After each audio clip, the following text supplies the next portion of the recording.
15 godina Hard Place-a, zadruga svira duplo toliko.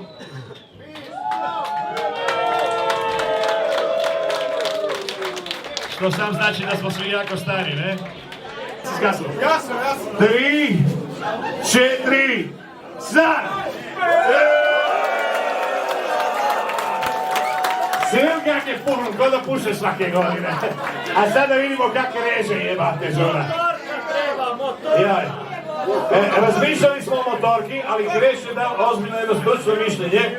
Zadnji put kad je razrezao tortu s motorkom, nije se više dala jest. Pa smo se odlučili za ovu klasičnu varijantu. Obrazloženje, znači, torta onda smrdi po benzinu. Dakle, ako imate doma motorku i tortu, nemojte pokušavati, Kreš je probal za sve nas. Kreš daj razreži, jebate. Da vidimo ga, gleda. Pravi muž zagorski. Ovako se u Zagorju režu torte, inače, ne? Aha, ruka mi je dole, jebate. Još jednu šnitu, daj. Motorka mi reži! Gle. A sada vidim, jel znaš, izvadiš? Gdje je ta njurka? Torta se reži sa štilovkom! Vidimo, jel zna izvadi, gleda.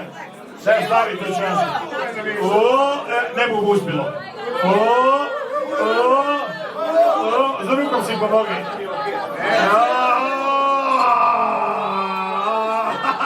Dajte malo da se aplauz za Krešika.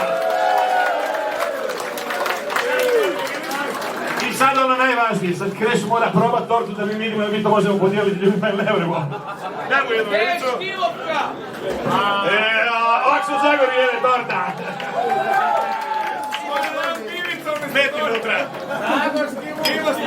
Dragi društvo, hvala kad ste mi došli na 50. rođendan i hvala zadrugi kad ste nam zasvirali.